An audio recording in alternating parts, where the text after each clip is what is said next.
Warning. The following podcast may occasionally contain strong language and material that is not suitable for all ages. If you are easily offended, it is highly advised that you turn back now. However, if you're a degenerate, welcome, brethren. You've found your home.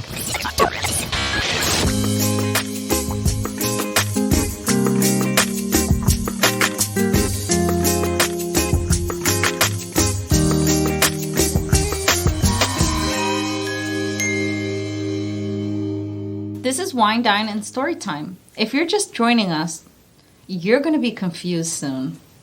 We're a podcast that shares stories of true crime, mysteries, and creepy things.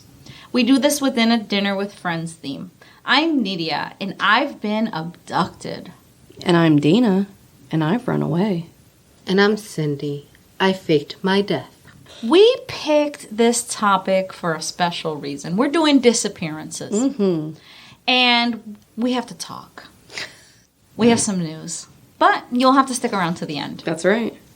We're not going to blow our whole load right in the beginning of the episode. No, that would be uncouth. That would be uncouth. And we wouldn't get a second date. No. We're not talking about the same thing, are we? First, the food. Please. Let us pray. Bless us, O patrons, for these thy gifts, which we are about to receive from thy donations through Patreon every month, under the power of the V. Bad bitches. Cult. Prime rib. Mm-hmm. Jesus Christ. It's a goat cheesy quiche situation happening here. Oh my God. There's these little rolls that look like pumpkins. And they are fucking delicious. They're so cute. Potatoes and asparagus, which you can't be mad at. What is this quiche thing? So the quiche looking thing is actually a caramelized garlic and goat cheese tart. Mm-hmm. And that is what it is. And it has garlic and herb, goat cheese, regular goat cheese, plus pancetta. And then I took and made a balsamic syrupy caramelized garlic. And there's like that I cooked out the garlic and made it all mushy and put it in there. I want to cry. I can't even express to you how good it is. There's no words. She said all of my favorite words and she strung them together in a row and put them in a tart. I know why she did this. Why? You know, because of the occasion. Well, it was Thanksgiving dinner, so that's why I wanted to do something a little different with the Thanksgiving dinner. Instead of doing turkey, I wanted to bring you guys prime rib. I thought you were doing it was a this. Last Supper. Well, it does have to be extra special, mm-hmm. but also Thanksgiving is tomorrow. Yeah, when this episode comes out. You know what I've always wanted? And Russ is like, absolutely not. Yes, I do know. What? That you want us all to be around the table and do a Last Supper. Oh my God, you know you're me. Jesus. Are we besties? Okay, so I've always wanted to have a portrait done of myself in the center with my friends around me in a Last Supper type of thing to hang in my dining room. And my boyfriend's like, absolutely not. You are the biggest narcissist that walks the face of this planet. I hope you know that. No, I'm not. Because a narcissist wouldn't say, yep, absolutely. Oh, because you're self-aware enough to know? Yes, so that disqualifies me. Actually, that's not true. There's a guy that's a diagnosed narcissist on TikTok, and he explains narcissism. He's actually he's very dry, very serious. You need to share that with me. He's so good, but he will be talking about scenarios in his life and then be like, yeah, I feel nothing towards that. And he's very matter of fact about his condition.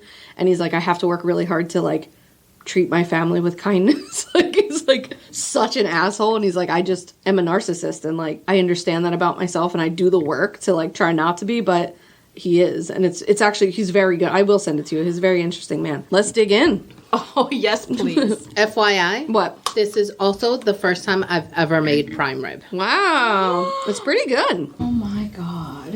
Cindy. Girl.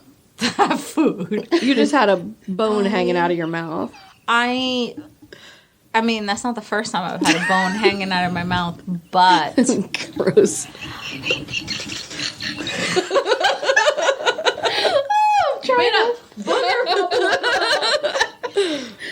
Oh, I gotta pee now. I had a dream last night that you made me roast beef. I mean, it feels like a premonition, honestly. I'm fucking psychic now. You know what I mean? I'm psychic, man. Are you okay?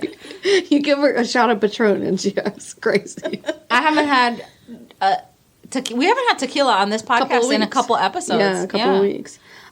This you're not calling it a quiche. It's not a quiche. It's a tart. You said. It's a tart. I have no words. Yeah, I have no words. I don't even know what to say about it. It is all my favorite words wrapped up into a tart. Taste buds, which I love, all orgasmed, and they're now smoking a cigarette. All of the taste buds.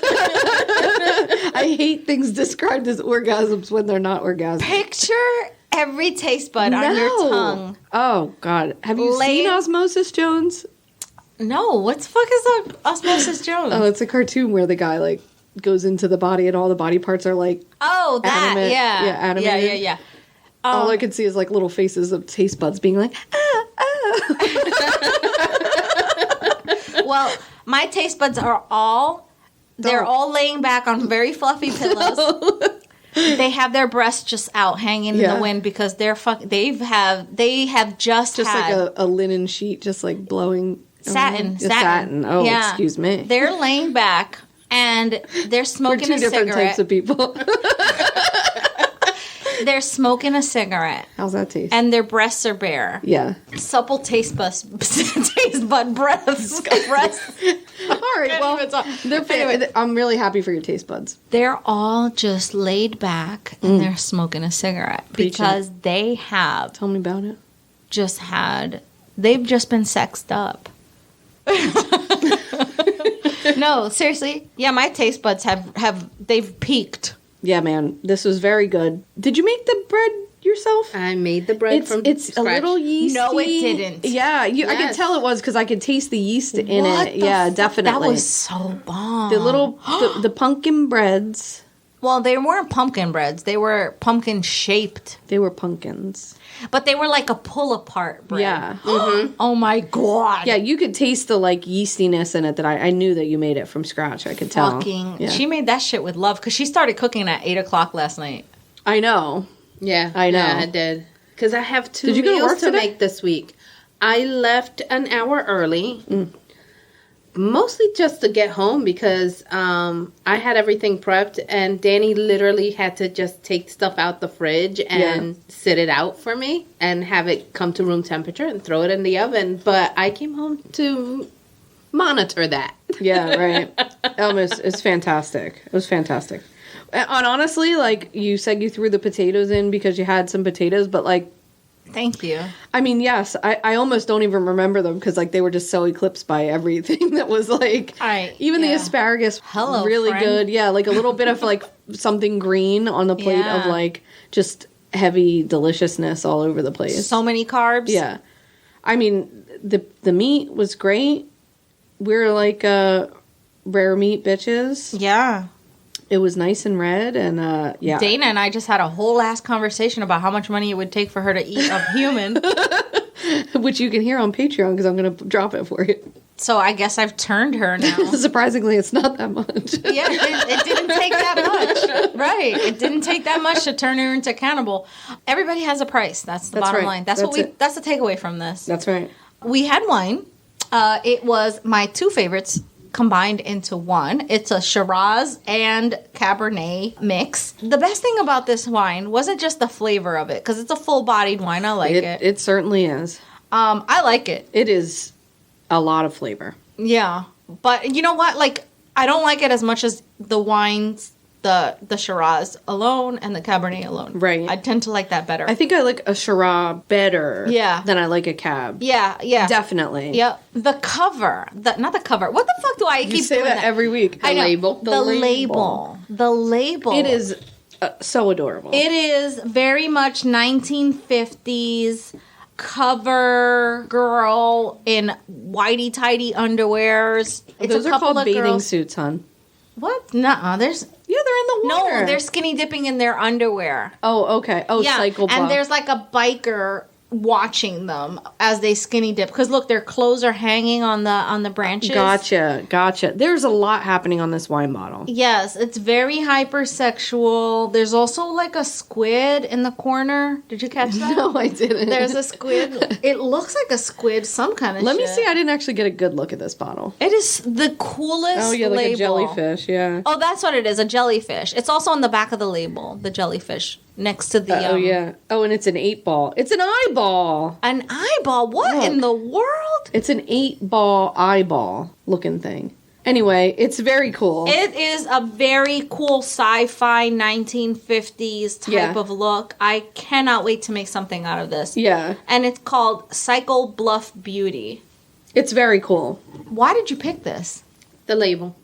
The label, it was one of the featured wines in the store, and I It says limited edition. Yeah, and I saw it. I was like, yes, I must have it. Plus, I know you guys like a Cab. I know you guys like a Shiraz, so I figured a combination of the two, it might taste good. Yeah, it is good. Yeah. It's not my favorite type of wine. I put 75 ice cubes in it, so it's fine for me, but I don't think I could drink it warm. Like, I think you're meant to. I like the two wines separately. Together, It's a little tart for me. Not peppery at all, but tart. Just tart. You know? Yeah, I do tart. like it. I do like it. And this is one of those wines where you're like a couple of glasses in, you're like, oh yeah, this is actually very good. You know what I mean? You just need to because it gave me that sensation in my jowls or whatever, like way in the bickety back of my throat, where I'm like, woo, made my whole body chill. But yeah, I've had a couple of sips. I actually really like this. Also a shot of tequila. That's a different story. Yeah. So I've had a busy week. My dad, who's actually my stepfather, but I know him to be my dad. He's been there since you were a little since I was a tyke. Yeah. And he's been a good. He's done everything that a father would do in my life since I was a tyke. You know what I mean? Taught me how to drive, all the stupid things. You know what I mean? Yeah. Not the stupid things, but you know what I mean. All the fatherly things. So walked me down the aisle twice. Did he really? I didn't know that. So I've been married more than once. Yes. Yeah. So my point is, he has an infection, a bacteria in his heart. Right. And it's serious, and he's been hospitalized, and he's very sick. Right. So I told my students I had to leave early from work. And, I was upset. I wasn't crying, but I was visibly upset. Yeah. I was fielding phone calls in the middle of class. I never do that. Yeah. And so they were aware of that there was a situation. Yeah. And I am their beloved teacher. Right. I really am. I really am. It. I know I'm coarse, but I'm also really loving at the same time. And I was a rough kid. So I know how to handle them and give them grace and mercy. Okay? Because you know what? You don't have to be perfect today. Yeah. You know what I'm saying? Sure. And I hate it when adults say, "Oh, you're a bad kid. You're just a bad kid." Because I was a bad kid. Yeah. And I wasn't allowed in the brownies. Fuck the brownies. Fuck the brownies anyway. Yeah, I wasn't allowed because I was a bad kid and I really wanted to be a part of it, but nobody would give me a chance. But anyway, that's a story for another day. Yeah. So my students, I called out of work yesterday. I wasn't able to go in, and because my dad was getting a procedure, and so I stayed home just in case anything went wrong. Yeah. Blah blah blah.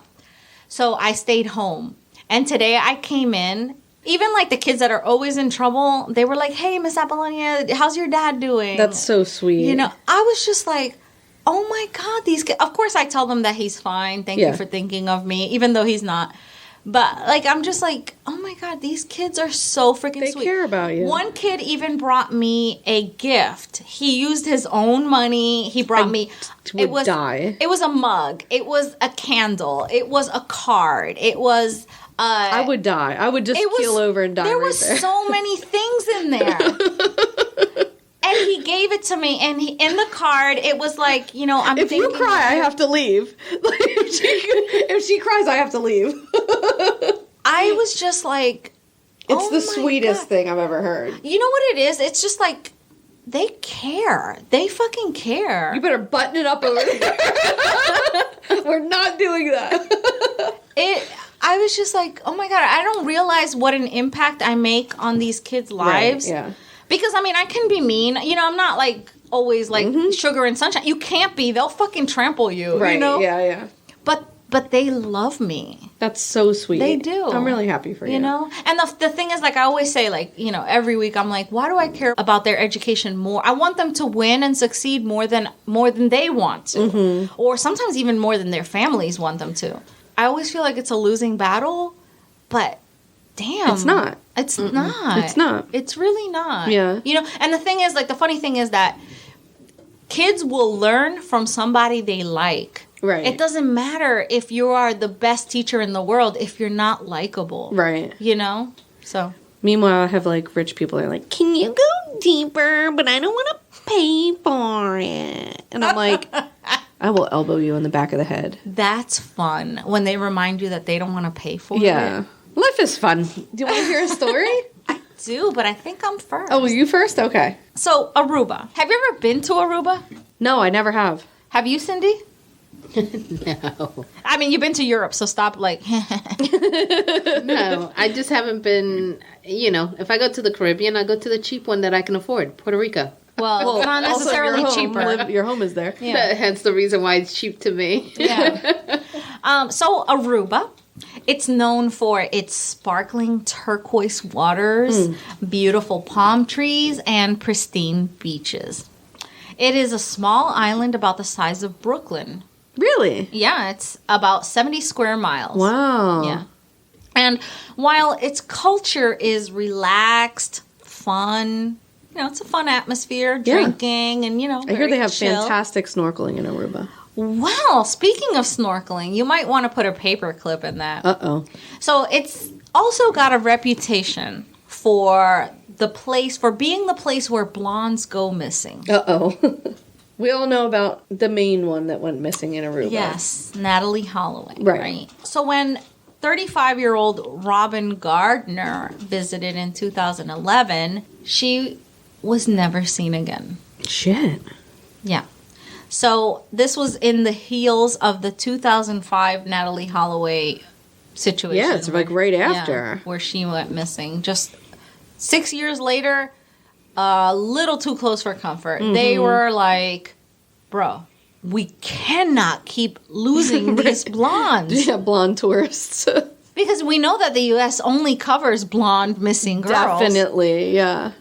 We cannot keep doing this. Right. It's not going to be great for business. Throw in some brunettes. If you're coming here to make a girl disappear, make her anything but blonde. Or take her somewhere other than actually Aruba. on their travel brochures. No, it's not. Shut up. Okay, so I covered the Natalie Holloway story and We Got the Traveling Blues. Okay, right. I remember that. Yes. So if you were under a rock at any point, In the early 2000s? Up till now, Oh, okay. and every time somebody mentions the name Natalie Holloway, you're like, huh? Then I will explain. She was a teen from Alabama who went on a high school trip, like a graduation trip, and she disappeared. And her case has never been solved. Right. So this case comes on the heels of that story, and the parallels are like a bad sequel. Really? All right. So the blonde in my story is Robin Gardner. She was a beautiful 5'4" bombshell blonde with a radiant smile. Mm-hmm. She was a Maryland resident who, at 35, had hit a crossroad in her life. Mm-hmm. Preach it. In 1998, Robin got married to a Kenneth Gardner. They decided to call it quits in 2007, and their divorce was final in 2009. So this was all like, you know, she's starting her life over. She's single. Yeah. All right. While they were married, the couple lived in suburban Washington, D.C. and enjoyed a nice lifestyle. Okay. They owned an expensive house and drove a Mercedes, you know, living the picturesque dream. Sure, yeah. Right? So as part of the divorce settlement, her ex-husband Kenneth was ordered to pay her $2,000 a month in alimony and 2 lump payments of $15,000 in 2009 and again in 2010. But they were in over their heads financially because in 2011, when her ex-husband lost his job at a construction company, he was unable to continue the alimony payments. Okay. at that structure. So he tried to go. He tried to get the alimony restructured. Sure. So you go to court and you do all that, It's a whole right? thing, yeah. It's a whole process. So Robin was about to lose that alimony because he was double mortgaged. Like, it just was, like, really apparent that he wasn't going to be able to, continue to Maintain support those her. prices, yeah. Right.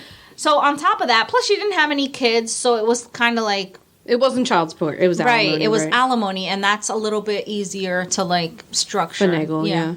So on top of that, she was let go from her job as a scheduler at a dentist's office that she worked. All right, so she was suddenly 35 and on a downturn in her life. She wasn't alone, though, because there were people who cared about her. One of those people was her boyfriend, Richard Forrester, whom she met on Match.com. Okay. Richard and Robin had been dating for 18 months and were in the process of getting a place together. And sometime during this, right before this happens, they had some kind of spat, lovers quarrel or whatever. Okay. So she was feeling like shit. All these things are happening bad in her life. So when her friend Gary Giordano invited her to Aruba, she said, why the hell not? Yeah. Wouldn't you? Yeah, definitely. You'd be like, yeah. Let's go. I mean, I just had a fight with my significant other. Fuck him. Right. And also a free everything's trip. falling apart. Yeah, Get a little reset. I want to sit under a palm tree. Definitely. And rethink my life. That's what I want to do. Exactly. Yeah. So Robin had met Gary on an adult dating site a year prior. They were mostly platonic friends in what I believe to be a sugar baby type situation. Okay. And this is Nydia's theory. This is my theory. This wasn't said anywhere. And let me just say, I am not against a sugar baby situation. I'm putting it out there. If you need a sugar baby, I'm here for it. Me too. No, Cindy just said Cindy she wasn't. is not here for it, and that's what started our whole Patreon thing that you can go listen to right now. Yes, I am here if you need a sugar baby. The conditions will be met. Contracts. For pretty cheap, Yeah, too. contracts can be drawn up. No big deal, honestly. I am a fucking bargain. That's right. Let's discuss it. Right. So Gary had asked Robin to vacation with him before, but Robin always turned him down. As a matter of fact, there was a time when he actually booked a whole ass cruise. You know what I mean? And I think right before the cruise, she was a no-show. Oh, shit. And he had to, he was pretty mad about that. Yeah, I would be mad about that too. Yeah. Robin tells her boyfriend she's going to Florida to see her family. And instead, she goes to Aruba with 50-year-old millionaire Gary. Oh, millionaire. So her family, her boyfriend, none of them know where she's at. No. Shit. Uh-huh. Okay. She trusted the guy. Right. They had been talking back and forth, and, I don't know how many times they met up, but, she apparently had some type of enough relationship that she felt comfortable getting on a plane and going to Aruba. Exactly. Fine. Okay. Also, you don't think that you're going to get murdered. Definitely not. I mean, that's not your first... Well, it would be our first thought. Always. I mean, yours, That's always in the top of my mind. Yeah. What she didn't know was that Gary, also from Maryland, had a disturbing past. Uh-oh. Okay. Gary Giordano was twice divorced. He was a successful... That's not the disturbing I was part. going to say, so are you. Although, in my case... anyway, he was a successful businessman and father of 3 sons. Okay. He had a history of being a controlling womanizer. He used to flaunt his financial situation and status to get his way with women. That is not a rare thing. No. An ex-girlfriend made the allegation that he watched her from the woods and blackmailed her with sex videos. That's so fucked. Uh-huh. That Wait till you sucks. hear about the level of woods we're talking no. about. Oh, no. Yes. So women who dated him in the past made claims that he dressed up as a jackalope. Like from America's Funniest Home Videos? No. And he would hide in the woods and watch them. Oh, no. A fucking jackalope. Like the the fuck? That's horrifying. And he would hide in the woods That's horrifying. risking all kinds of Lyme's disease. Oh my God. So they also claimed that he would be extremely possessive and require his girlfriends to constantly check in with him, taking pictures of, like, you know, like if you say you're at the store, you got to take a picture of them in the aisle holding something weird or whatever. Yeah. A newspaper with today's date. Go away. Right? Go away. So he also had a run-in with the law in 2003 where he was convicted of an organized retail theft operation. I guess he orchestrated some stealing sprees at Target stores. Really? In 2003. He was arrested for this, but he got a suspended sentence. And I say this coyly because in 8th grade, I had a retail theft. A heist operation? Where I would send other 8th grade girls to do my dirty work. And they would come home to I remember I had my bedspread. I fucking think it was like strawberry shortcake or some shit. Like the most innocent bedspread. And they would take all their loot from like Claire's, Filene's basement, fucking Caldor, Bradley's, whatever the hell it is that they stole from the fucking robbed the store. You put half those businesses out of business. Yeah. I think they had to change laws because of me. So they would like dump their goods and I would go through it and I would take orders and be like, okay, this person wants to buy this. Yo. Girl, I was like, you would do really good in jail. Oh, yeah. Hell yeah. I would do really good in jail. Anywho. Oh, my God. So Robin leaves with Gary to Aruba. And they arrive on July 31st, 2011. They stay in the same room, yet witnesses say...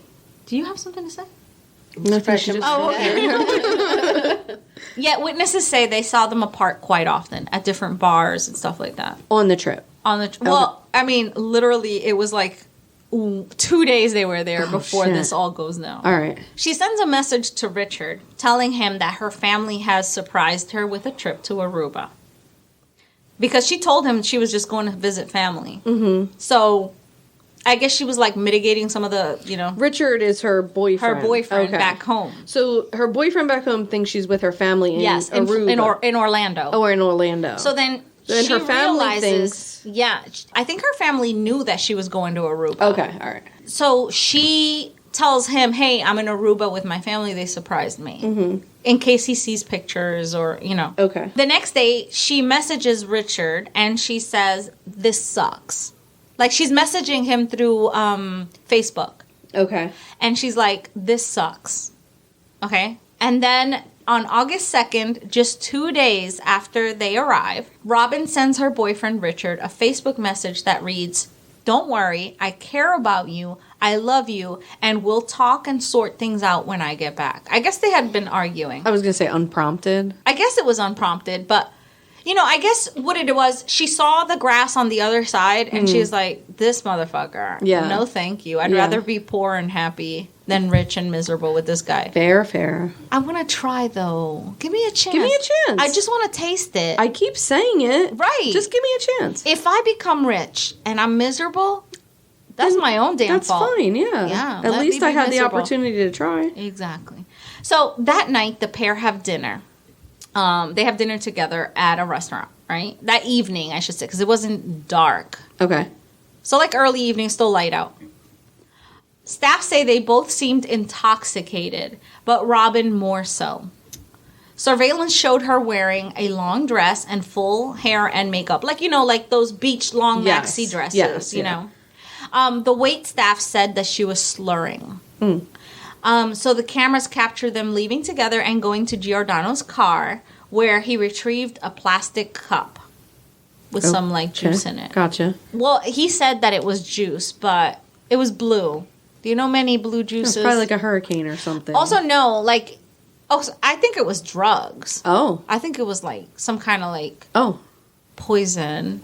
Or who knows, but they're at the bar. Right. You know they get those, like, giant fucking like the fish bowls. The long thing that's, like, 3 feet long. Obnoxious drinks, yeah.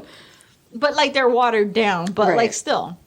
Anyway, So you don't think it was that? You think it was something? I think it was poison. I think it was more nefarious than what he... Or like a date rapey drug situation, something to like knock her out? Or... Well, I have my own theory, okay. which I think is 100% true. Okay, great. Because... Okay, so let me get to this All and then right, I'll backtrack, okay? So remember, the wait staff said that she's very intoxicated, right? So according to Giordano, earlier that day, Robin had taken sleeping pills. I think he gave her sleeping pills. Right. And he's like covering his tracks in case they find a body. Right, why would you take sleeping pills in the middle of the day on a vacation? I know she's miserable being with him. Yeah. But like, why would you take him in the middle of the day, honestly? You know? Although I took a bunch of Valiums in Mexico when I was 17, but also I was dumb in 17, so. And also ended up in like... Yeah, like a totally fucked up situation. Dude, you have no idea. I was visiting my dad at the hospital, and he was watching the Hispanic news. Bro, don't do it. Don't do it. In the minutes that I sat with him, I saw a shooting. Okay? A fucking shooting where the person was dead on the ground, shot to death. On the news? Yes. Oh, Jesus. I saw 9 bodies hanging off of a bridge in Mexico. Oh, my God. Over an overpass. 9 bodies. Wow. Okay? I saw other things, but my brain just blocked it the fuck out. Like, I was just like, why is the news in Spanish so violent? Very violent. And it wasn't like any good news. Like, it was just all violence The after news is violence. terrible, yeah. It was terrible. All right, I digress. Yeah. So, he says that she's taking sleeping pills. Then, that afternoon, they began drinking vodka. Do you take sleeping pills and then drink vodka? Me personally. Anybody. You should not do It's that. not the norm. It's not the norm. It's not the practice. Not a good idea. It's not best practices. No. So, according to him, they left the restaurant, traveled to Baby Beach for a little snorkeling. Okay. I fucking love that name. Yeah, that's so fun. Baby Beach. This is unusual because why would you go snorkeling right after having a whole ass dinner and drinks? Right. A whole ass dinner. Right. You sink right to the bottom. I mean, As full as I am right now, would you go snorkeling? no. I might do a little light snorkeling. Maybe a little night snorkel. Just a little small snorkel. Yeah, but like close to the shore. Like, Very close to the shore. Yeah. Snorkeling is close to the shore. yeah, There's I don't no want to get like oxygen a tanks cramp. and shit. Like No. you don't, you know. No, anyway, you just like put your face in the water. right. All right, well, you've convinced me. Yeah, according to people who knew her, Robin would never have gone snorkeling because she had thousands of dollars worth of hair extensions. Which is like, how much are hair extensions? They're expensive. Really? Yeah, Thousands though? probably. Really? Yeah. My ex had like this super fancy haircut one time. I was so pissed about it. She like was like, I'm going to go get my haircut at my friend from high school, like cut her hair. And she came back with this like super cute bob and it was very cute and like had like 20 extensions on like one side really long. And it was like a couple $100. And I was like, I'm sorry, you spend what now on how much? What's this now? Well, to be fair, And I was really upset about it. to be fair, every time I get my hair done, it's a couple $100. Yeah. But the extensions, I remember the extensions specifically were like, I don't know, $40 or $50 a piece. They were like, you know, you paid for them by the Right. piece, you know? So yeah, if she had a head full of extensions, yeah, I could see that very quickly it like racking up to thousands of dollars. Wow. I bet. I wonder how much Beyonce's mop costs. Probably quite a bit. Yeah. Probably quite a bit. But she has it. yeah, Anyway. right, yeah. All right. So she would have never gone snorkeling Yeah, with that right, hair. yeah. You know, you ruin it, right? Also, how do you wash that? Anyway, let me get back to this. It's a whole thing. Yeah. So she also wouldn't want to mess up her makeup. She was like a girly girl, and she wouldn't want to mess up her makeup. Okay. Also, she left the fucking restaurant wearing a dress and Right. slurring. Right. Like, who thinks it's a good idea? Like, why would you get in the water after that? Right. Like, why would you face plant? Because literally, Right. that's what snorkeling Yeah. is. You wouldn't do it in a dress. And it's difficult to like breathe in those if you don't know what you're doing. Right? You know?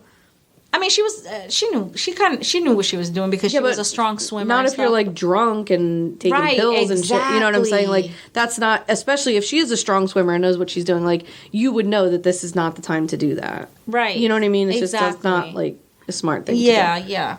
So she says they're. So he says they're snorkeling when a strong current starts to pull them out. And Robin's family says that she was a strong swimmer, and Gary is a certified scuba diver. So, yeah, Gary claims that the sea was very rough and he had to struggle to get back to shore. He said he assumed Robin was behind him the whole time, and it was only after he got to the shore that he realized that she wasn't anywhere to be found. Right. So no scuba diver instructor would ever, like, go that far without checking that their people are with them. Right. I mean, this gets, you're like, what, really? Go ahead. Anyway, so he says that he ran frantically back to the restaurant to get help. All right. So he this is what he tells to the police, right? Okay. When they pull surveillance, they see him walking slowly back and knocking on the restaurant windows with no sense of urgency for a total of 20 minutes. Jesus. Also, he claims that he just got back from the beach from, like, saving his own life. He was wearing socks and sneakers. So he stopped, put his shoes and socks on. Yeah. You would assume that that's what he did. You mean he had his hands in his pockets and he's like... Just about. Like, walking around. Yeah, also he wore a toupee. And his toupee was not... Nice and dry? Not even mussed. Like... Perfectly intact? Not askew. Not wet. No, I've seen some good toupees, so... All right, let's assume he had a great toupee. Yeah, he's a millionaire. He brought a few toupees on this trip. Oh. Because in surveillance, like, this whole place is surveilled, right? In all the surveillance videos, they can't really pinpoint him because he keeps changing his toupees. Really? Uh-huh. Fucking genius. I spend a lot of time watching men get toupees put on in YouTube videos and such. It's a thing I enjoy. It's Dana's kink. It really is. It's a whole ass process. Like, I can't even imagine. You are so primed to be a sugar baby. I'm on the market, bitch. My door is open. My inbox is open. Lesbians be damned. Fucking bring the cash. I can be persuaded. If you want me to watch you get your toupee put on, I will hype you up from the corner. I'm like, yes, glue that shit to your head, bitch. Yes. But it's a whole ass fucking process. I can't even imagine, like, going up to the room and, like, changing it out for another color. Unless it was one of those, like, those ones that have, like, snaps. You know, sometimes they get the snaps drilled into their head. That's probably what it is. And then they just, like, snap it on and snap it off. Absolutely no. Also, this is new. What do you mean there's snaps sewn into their head? Yeah, like they get, like, these snaps, like, from the 80s that, you know, like, you snap. Stop it. Yeah, and, like, they snap them into their skull. Like, they get them implanted into their head. And they just, like, snap them, or they're, like, magnet and shit. Yeah. Stop it. Yes, bitch. Yes. There's a whole world of toupees out there. That's what he did. This has been toupee talk. I have a lot to say about toupees. Wow. But, yeah, okay, that makes more sense, I guess, if that's what he was doing. Yeah. So, you know, in surveillance world, especially shitty surveillance world, if you are changing your toupee... It's hard to see where you're coming and going. Could it not be him, you know? Well, that's very smart if that's what he was doing. Yeah. Uh-huh. On purpose, you know. On purpose, right. So when the cops get there, Gary, you know, he's like giving them the whole events, you know, and like, oh, this is where we lost her, blah, blah, blah, you know, this is what we were doing. He stayed for a whole ass 30 minutes. No. Yeah. Where are you going? He needed to take an urgent nap. He was like, okay, I'm going to leave you guys with this. Wow. I will be back at the hotel room taking you know, just a little cat nap. A 9-minute nap. I'm just resting my eyes. Rest my eyes. Just a little closey close. Yep. I don't love that. Witnesses say that the sea that day had been calm. No one saw them anywhere on Baby Beach, including the fishermen that were there. There were, however, witnesses that claimed to have seen the couple fighting in the hotel and saw them get into an elevator while he had his hands around her neck. Uh-oh. Uh-huh. So the police found his story to be as fishy as the specials on the menu that night.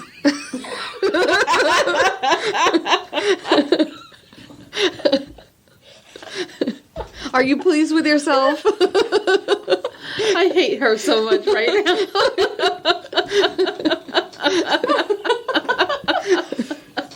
Shut up, Uncle Cindy. All right. So 2 days after Robin went missing, Gary made a call to his trip insurance company to start the claims process.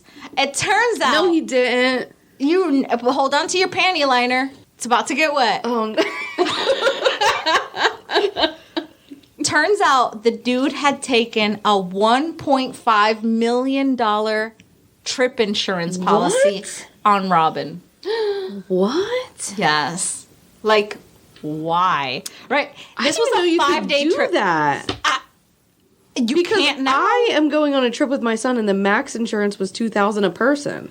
Well, this is a millionaire's insurance. Like, he had to go through special insurance, Yeah. you know? I went on a discount travel website. This was a 5-day trip. Wow. And with a woman who wasn't even his girlfriend or business partner. They were not fucking financially attached in any way, shape, or form. Oh, this is very dark. Yes.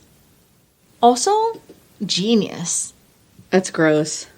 If we go on vacation to Aruba, especially Aruba, I'm putting insurance on your ass. I'm gonna dye your hair blonde before we go.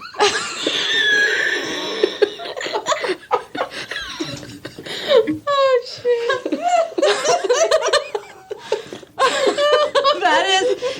that is the most evil thing that you could tell a human. I'm gonna dye your hair blonde and take you to Aruba. Marks you, not me, bitch. Oh, well played, motherfucker. Well played.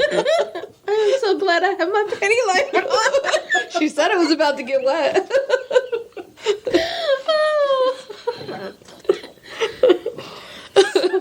That's right. Give it to me, baby. It's not happening. This is Come on, you know you want to. No, it's not happening.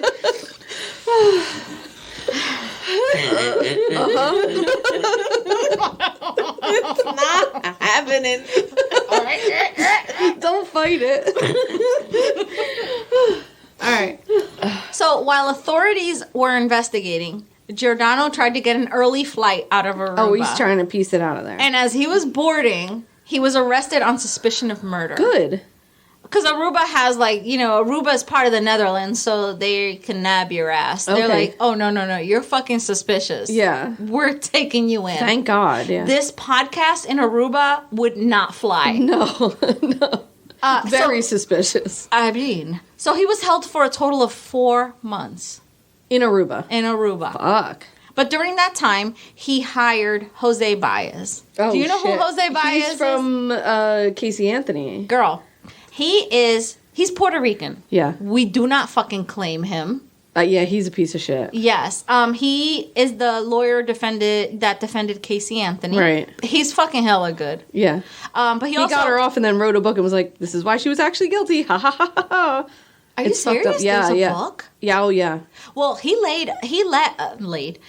a guilty ass fucking person stay in his house in Puerto Rico and just hide out till things laid low. Oh, he sucks. I hate that she was there.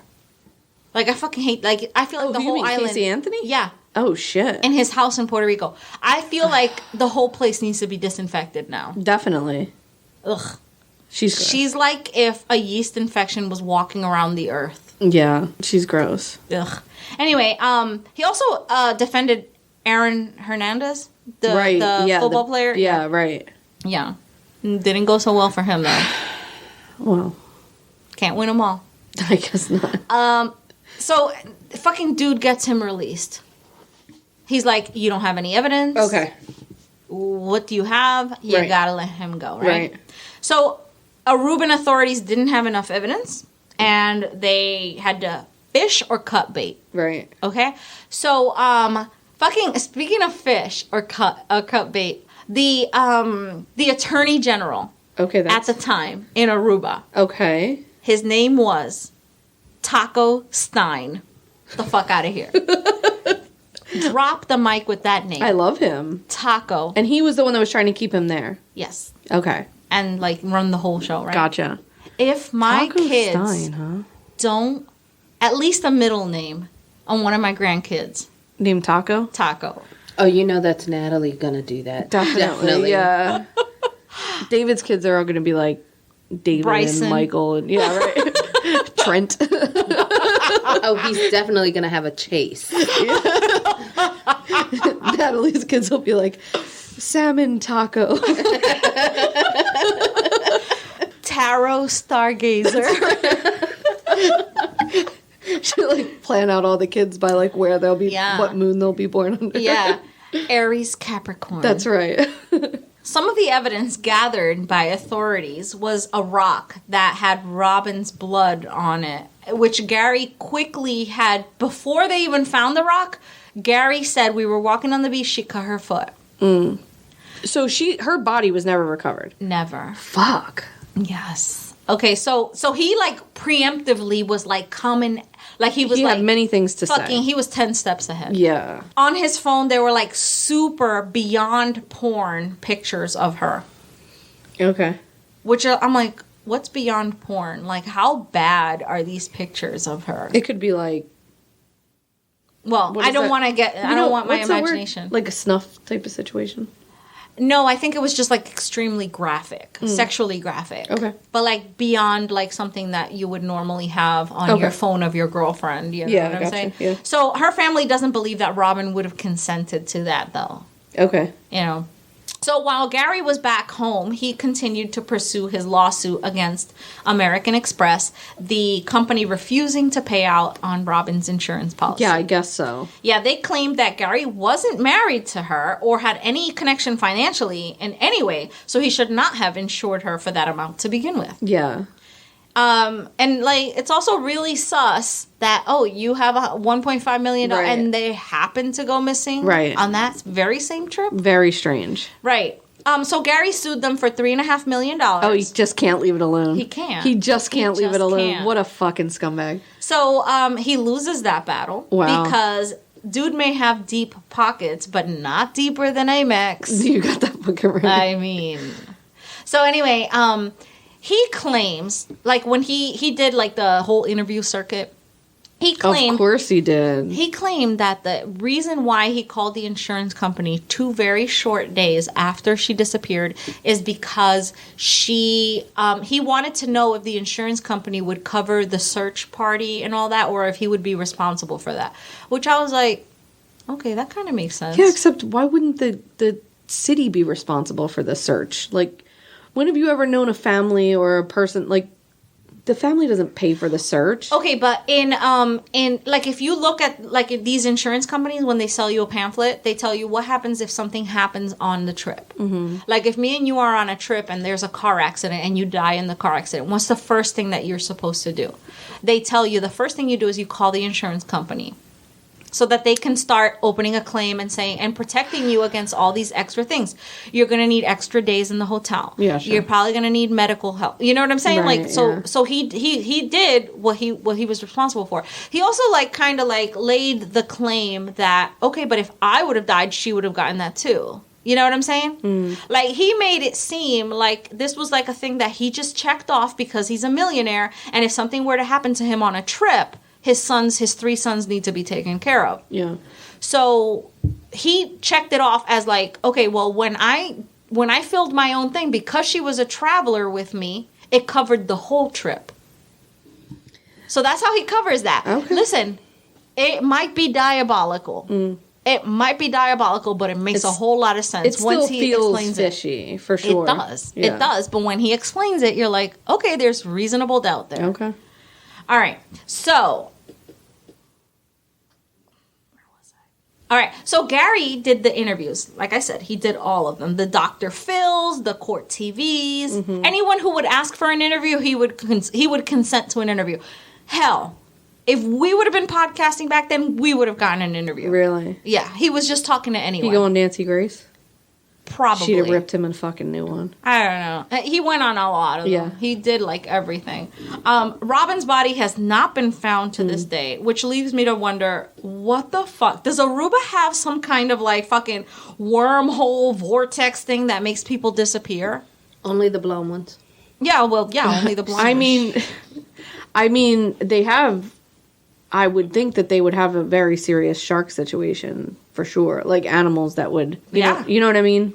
Yeah. Like, I mean, that's like when you're in the Caribbean, like that's a thing you need to worry about. So if he took her out far enough, it's like how far it probably wouldn't, I don't know. I'd be hard pressed to find a beach in Puerto Rico that would be so shark infested that the whole ass body would disappear within minutes. And we have a beach actually called Shark in Puerto Rico. Shark Beach, yeah. Yeah. So in recent years, Gary has not been the best version of himself. In fact, you can probably say he's been a real dick. He's taken up the hobby of tormenting family members. Her family members? No, his. His own family members? Yeah. Okay, great. After his stepmom died, he refused to allow her family to get any of her belongings. Like, her dad had died of cancer. His dad had died of cancer, I should say. And he had been married to this woman for 15 years. When she died, he was like the executor of his dad's will or whatever, or took it upon himself. And the lady's family was like, hey, can we get her belongings? And he was like, nope, mine. Ew. You know, and he wouldn't let them get anything, including a car that she had from like her grandparents or something. Like, they wouldn't let her. Wow. Yeah. And they couldn't hire a lawyer because no one would take the case knowing that Gary was on the other side and that he had deep pockets, and there was a losing battle. He won't even allow them to bury their mother with her husband, his dad. Really? Yeah. Like, they wanted to be buried together. He won't allow that. What the fuck? I know. So 18 months after Robin's disappearance, when Richard Forrester, her boyfriend, finally felt strong enough to go to their favorite spots, you know. So he goes to their favorite bar, and he realized that Gary had made it a point to become a regular there. Get the fuck out of here. And he was persona non grata. Like, literally no one wanted him there. Yeah. All right. To this day, Robin hasn't been found, and her case is still open. Aruban authorities believe that Gary is still the whodunit, Of course. but they need proof, and they feel like somebody saw something, no matter how small it is, you know? Wow. Like, yeah. Damn, dude. Yeah. But it's like, really, how the hell do you make a person a whole ass person disappear? I wonder, like, is the current that strong? Like, but you're saying the water wasn't really that... But if she drowned, wouldn't she wash up? Like, you know. Somewhere, right? Yeah, somewhere. Like, what is going on in Aruba that you can make somebody just disappear like that? With all the confidence in the world. Yeah. Yeah, but the thing is, like, you're saying that they saw her at the restaurant. Like, what is the time frame between them seeing her drunk at the restaurant and him, like, reporting her missing? You know, like, what could have fucking happened in that time? Yeah. That's especially crazy. since, like, they were on surveillance, like... Almost the whole time. Almost the whole time. He took her to a secluded part. That's where she went missing from. Yeah. Like, this baby beach, like, there was another section, another area that was, like, secluded, and that's where they went. Ugh. But still, how do you make, like, bro... If you kill somebody at the water, they'll just wash up right on shore. Yeah, I would think. Unless he, like... had a boat and like took her out and no, you know, he right? didn't. But he doesn't. He didn't. So like, because he was also like really covering his tracks, like saying, "Oh, we went scuba diving," and right, not scuba diving, snorkeling. Yeah, very specific. So he like kind of made it like, okay, if they find her, she has sleeping pills in her system, and, right? You know, like right. he kind of like made it seem like that. They went snorkeling at night. They like in the early evening before it got dark. Okay, because I was like, hold up, snorkeling nighttime didn't make sense. No. Right? Like, because you couldn't see in the water. But you know how it gets dark, like, not late, but, like, later. Late, yeah, right. Like especially over the water and the, you know, the sun, if it's setting over there, you could probably see pretty late. Yeah. That's a head scratcher for sure. This is the thing that gets to me. Like, that these guys are dicks their whole life and karma doesn't catch up. And they just them. keep getting away from it. And they're getting away with it, yeah. Ugh. My other question is, since he invited her so many other times, did he have the same intention of adding insurance and killing her? I mean, assuming he did. I don't know. Yeah, or why did she say yes this time? And, like, why did she... She said yes this time because she had been arguing with her boyfriend, and she had, like, you know, she got fired from her job, and she was just like, fuck this, I need a break, right? Yeah. Also, out of curiosity, how many times has he gone on vacation with other people and put insurance on them? Oh, well, not vacation, but he was arrested for indecent exposure. He was having sex with a woman in his car on a mattress or something. And it was really bizarre. And they both got arrested. Him and 45-year-old Carol somebody or another. Wow. Yeah.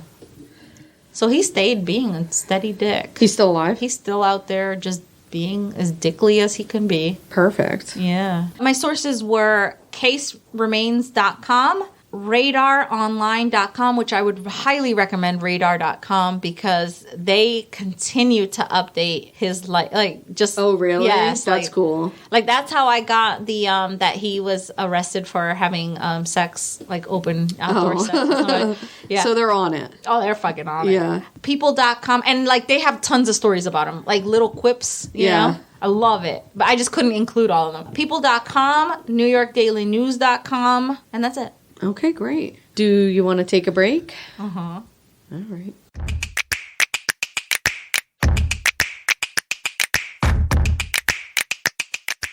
Sup, y'all? Thanks for sticking with us. You're halfway through. One more story and you get to hear what we want to talk to you about. But before we do that, we have dessert and we'd like you to meet our new friends. When you're done listening to us, go check them out. What lies behind you and what lies in front of you pales in comparison to what lies inside you. Ralph Waldo Emerson. Hey everyone, it's Lacey. Hey, it's Harley. And you're listening to Homicide Highway. Oh yeah, baby.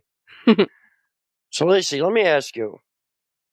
What does true crime mean to you? I don't hate to put you on the spot, but I'm just curious. That's a hard question. True crime to me is gore and people going absolutely insane and me wanting to understand the psychology behind their insaneness. Yeah, I mean, I'd say for me it's like the same. Like, I think like normal people can be pushed to the edge, you know? Like you or me could be pushed to the edge to do such horrible things to other human beings. Like that interests me more than anything, like one-offs, you know? Where somebody just goes crazy and like kills their whole family on Thanksgiving. Like how that really could happen does drive me like, I don't know. Yeah. Like, did you ever see that video of the kid at Thanksgiving where his dad was like just getting on him for playing video games and he just flipped the whole table over? No. That to me is someone like that's on the verge of just snapping and just committing a whole familicide. Oh yeah, definitely. I'm going to have to find that video and send it to you because that to me is like the perfect moment where you can see that someone just snaps. Oh, I'm definitely checking that out. So what kind of episodes are we going to cover, Lacey? On Homicide Highway, you can expect to hear all of your favorite cases and maybe some that are new to you. And Harley and I are not the type that are going to cheat you on the details. We are going to give you every gory, controversial tidbit out there. Yes, I think that that's something that we can be very proud of, is that that's one thing you're definitely going to get is well-researched true crime. Very much so. Like, I know that Lacey, she's not just good-looking, guys, okay? She also is smart. So, I know what you're thinking. Oh, it's just, you know what I mean? A pretty girl. No, she does her research, too. I don't think either one of those things is true, but I really appreciate it. Oh, stop. And when is it being released, Lacey? You can find Homicide Highway on hopefully all podcast platforms by Halloween. If not, they will be on very soon. And you will be hearing our promo everywhere. Here's to fingers crossed that you all want to listen to some disgusting, awful, horrible stories with us every week. Yes, thank you. The price of anything is the amount of life you exchange for it. Henry David Thoreau.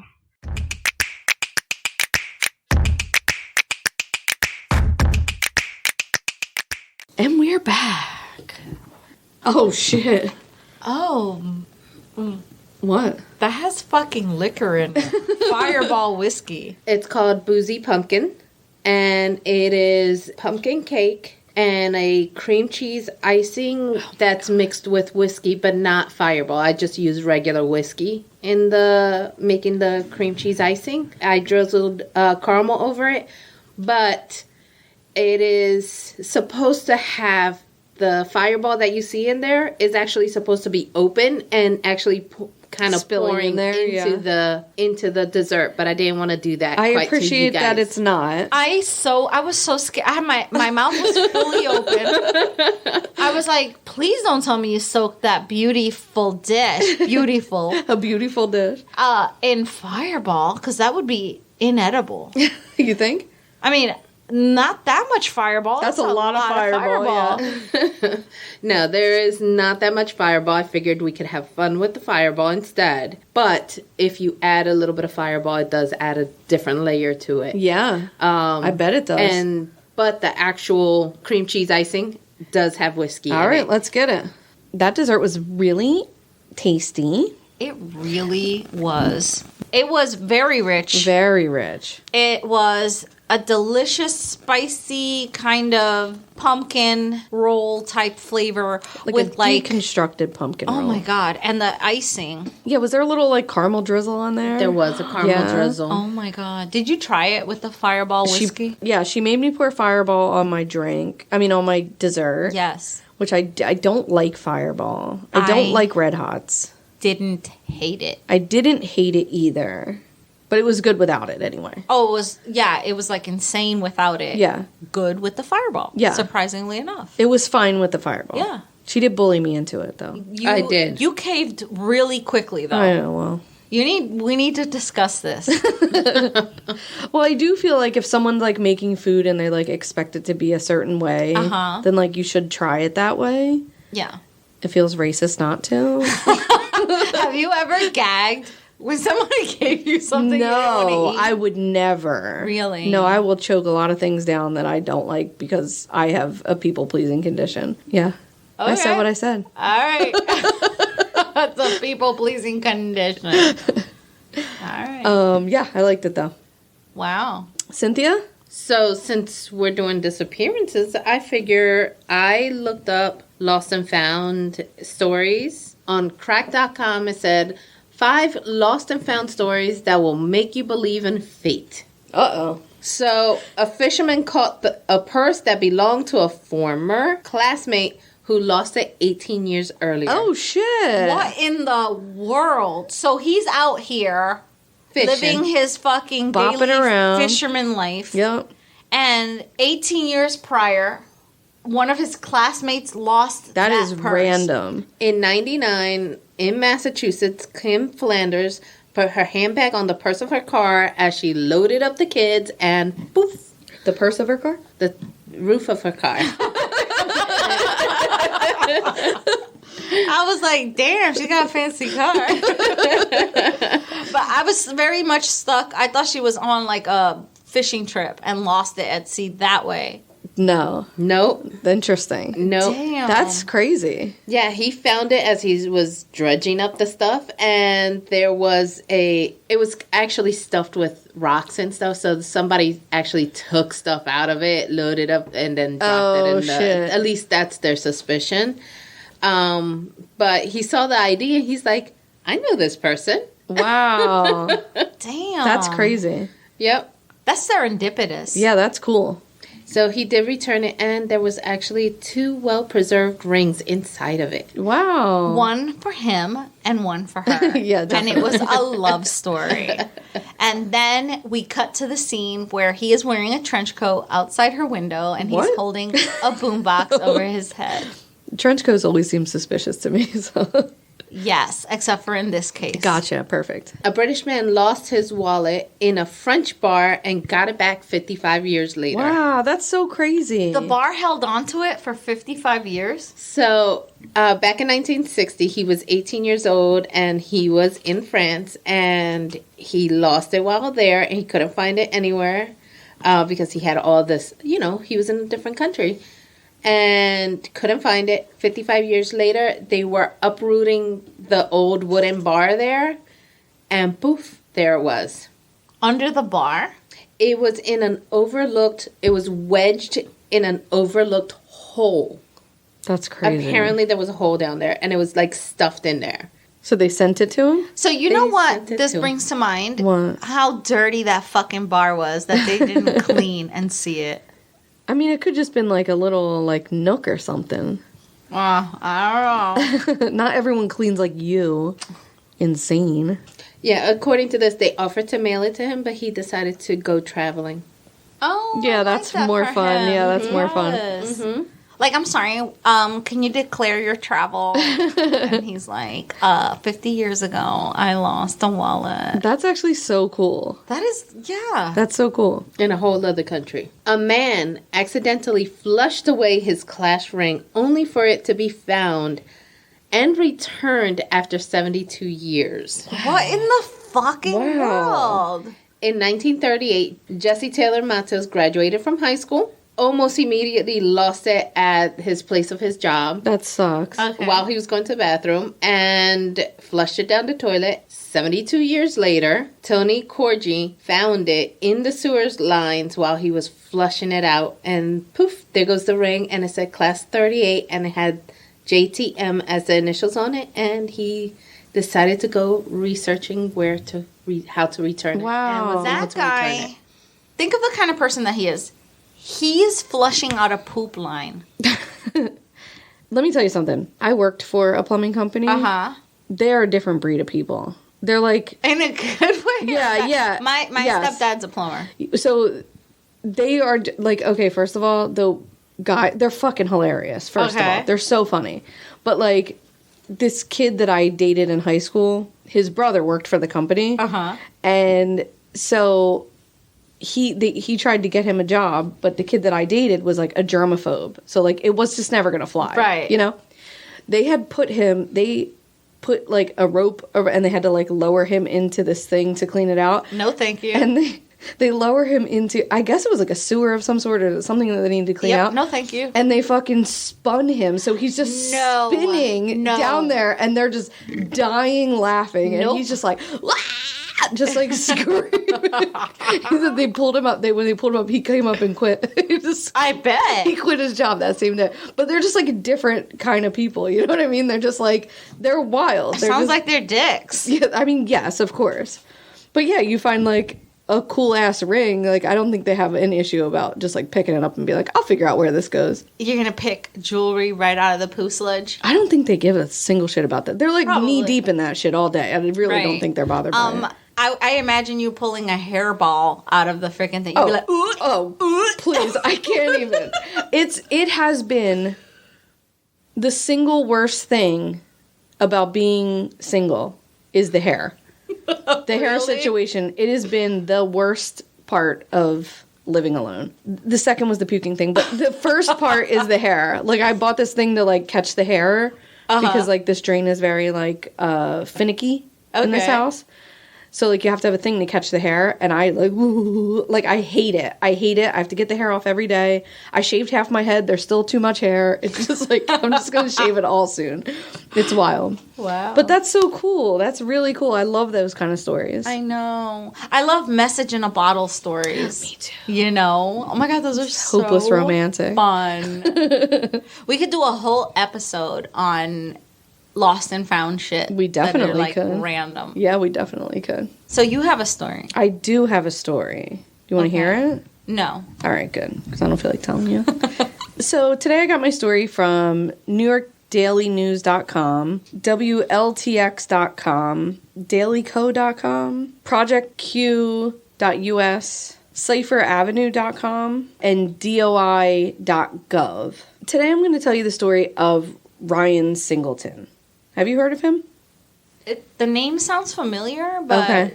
I'm not sure that I know what it is. Okay, so he was born January 22nd, 1989. Oh, now I know who he is. Perfect, No. okay. What the fuck? Yeah. He was raised in Atlanta, Georgia by his mother. Okay. And now, I don't usually do the thing that you do and comment on a person's looks. But this is a beautiful man. I mean, he's stunning. Okay. Okay? Those are advanced abs. Yeah, he was a gorgeous man. Okay, he almost looks like he's not real. Yeah. Yeah. Holy shit. Okay. Damn. Yeah. So when he was a little boy... We didn't deserve him. When he was a little boy, he realized that his initials, RTS, inverted, were STR, and he knew when he grew up he was going to be a star. Oh, I was like, still makes no sense. He was a model, an aspiring actor, and screenwriter. And in June 2010, when Ryan was 21 years old, he went to New York City to catch his big break. And we know what it's like to, like, send your son off as a young man far away from home. It's nerve-wracking, you know, for the first time. How old was he? He was 21. Okay. And where was he going? I'm gonna fight you. I'm sorry. I was mesmerized by the pictures. I'm focusing now. Okay. He was in New York City trying to catch his big break from Atlanta, Georgia. At 21. At 21. Got it. So that's pretty far, Atlanta to New York City. And he's like going to the city. Right. You know? It almost feels like he's putting on his little hat and jacket. Yeah. He's got a freaking suitcase with all these stickers on it. Exactly, yeah. And it's like, bye, Mom. Bye, Mom. Pa. Yeah. I'm going to seek my fortune in the big city. Exactly. So it was nerve-wracking. And then we cut to the scene where it's like, he throws his hat up in the air. Of the city, and like the buses are coming down, and it's like a musical. Exactly. And it's like, you have arrived. Dun, dun, dun. And it's like Broadway, and he's like turning around. It actually was probably really similar to that for him. Okay. Because when he gets there, his mother's watching him through social media and on Facebook, and she sees that he almost immediately books a runway in Fashion Week. And holy shit, really? He lands 7 shows during Mercedes Week in New York City. I mean, well, just like damn. As soon as he gets there. Yeah. He's I like, mean, you just saw what he looks like. pictures, He's gorgeous, yeah. When was this again? 2010. Oh, so this was just like not too long ago. Yeah. He's making it in New York City. He's doing great. Right. 2 of his friends go with him out to LA, to Hollywood. They're like, okay, let's move it to Hollywood. The 3 of them record the trip for this little docuseries called Are We Famous Yet? Mm-hmm. And they focus primarily on Ryan. Okay. And just how fast he was having success. And they were, you know, wanted to be in the movie industry. So, like, it just made sense that they would, like, document their trip and... Okay. You know, how the whole thing was going. So in LA, they're doing great. They're meeting people. They're like meeting these like fancy pants people. Right. They're getting invited to parties and they're doing great. But then in December of 2012, Ryan suddenly moved back to New York by himself. And he married a man twice his age that his family had never met and he had only been dating for 1 month. Okay. Ryan's family had not been invited to the wedding and they didn't even know about it. They found out about the marriage to celebrity stylist Keith Brewster on Facebook, and she was fucking shocked. What? Yeah. Oh, I would be like, oh no, baby. Yeah. Like, she was really like, what the fuck? Some articles even said that she didn't realize that he was gay. She said, I never got to experience my son as a gay man, like, you know, like to share that with him. So like, sudden. It was very sudden. But I don't know. I only saw that in one article, so I can't say, but that was a quote from her in an article. Okay. After they were married, the couple quickly encountered problems, and they were evicted from Keith Brewster's New York apartment in February 2013. So, like, very quickly. Okay. The marriage didn't really last long, and Ryan came home in April 2013, separated from his new husband. His name was Keith? Yeah. I don't hate it. You don't hate it? No, it's such a different name. Yeah, that's how I like that. Keith? Okay. I mean, he kind of sucks. I mean, I see where you're going with this. Yeah, I mean, there's nothing. We don't know anything about him, but he he seems a little icky, maybe a little predatory. That's all. So Ryan comes home a little dejected from the marriage failing, and he seems off to his family. He told his mother that he thought something bad was going to happen to him, and his mom's like, why would you say that? Like, do you owe someone money? Like, what did you do? Like, what? And she just, like, didn't really know. All this marriage and moving back to New York was all very sudden. Like, what is happening? Everything was, like, his behavior was very odd. Right. He said that he didn't owe anybody money, but he had hurt people in his life. And aside from his marriage not lasting, or maybe leaving his friends that he was making the docuseries with, or not staying in close contact with her, like, she couldn't think of a thing that would make him feel like he deserved to be hurt by someone. Okay. It's just like... But she also doesn't know. She doesn't know what it is. Yeah, right. Yeah. She doesn't know anything that he's been doing. Right. She felt like they weren't really in as close contact as she would have maybe liked while he was away. Yeah. But, he's a young 20-year-old kid, like, living in New York, living in LA, like, living his dream. So, Right. Not that any of those reasons are Right. something that a kid should want to be hurt for, but she was just trying to come up with reasons like why maybe he would feel guilty. But she couldn't come up with an answer. So then in July 2013, as suddenly as he arrived, he told his mom that he was going to Las Vegas to try out for a football team, which she later realized was not true. He flew into LA, and from there he rented a car and drove to Las Vegas. Okay. When he was on his way back to LA in the rented car, he was like running out of money. So he had called his mom and he said, "There's $100 in my room. Can you wire it to me?" And she's like, "Sure." She Western Unions it. He says, "Once I get back to LA, I'm going to fly home." Okay, great. So she sends the money Western Union, but when she called Ryan to tell him, like, this is the confirmation number, like, this is where you can pick it up, she couldn't get a hold of him on the phone. $100 is not that much money. I agree, but that's what he asked for. During the time that Ryan is missing, he's not really missing yet, but Okay. he's driving from Unable to be reached. Yeah, unable to be reached. Good. His ex, Keith, calls Ryan's I'm mother. loving that. Call him Kay, because I like that name or you're going to ruin it. Well, this is really the extent of it. He calls Ryan's mother and he says, "Where's Ryan?" And Ryan had asked her not to tell him where she was. Where he was. Where he was, yeah. But since she couldn't get a hold of him, she said, Ryan doesn't want me to tell you this, but he had went to the West Coast. And Keith says, he's in danger on the West Coast. Like, his life is in danger. And she's like, "What the fuck are you talking about?" Did she really say what the fuck are you talking No, I'm just saying. Like, she's like, "What the fuck do you mean? Like, why would you say that?" Yeah, exactly. Like, he's just, at this point, he's just like running out of money and he wants to come home. Like, why would you say his life could possibly be in danger, right? On July 9th, while driving back from Vegas to LA, Ryan's rented car breaks down in Death Valley. Ryan starts to walk. The worst type of valley to break Oh down. my God, I know. So Ryan starts to walk, and he's thankfully picked up by highway patrol officers. And the officer asks where his car is, and he's like, "It's back this way." And the officer does try to drive him back to his car, and they can't find the car. He doesn't really know how long he's been walking. It's fucking hot. Okay, let me just explain to you about Death Valley. Death Valley is the lowest point in North America at 282 feet below sea level. Temperatures average in Death Valley at 108 Fahrenheit. Ew. That includes nighttime temperatures dropping. Many days. Wait. Oh, that's like an average. An average. With the inclusion of the dip in Yes. the nighttime. Oh, Yes. that's hot. Many days it hits 130 at the hottest point of the day. Oh. Yeah. And this is where he breaks down. I mean, you might as well not even fucking breathe. It's so hot there. You know what I'm saying? I mean, yeah. I'd Forget be like, leave me here for dead. Right.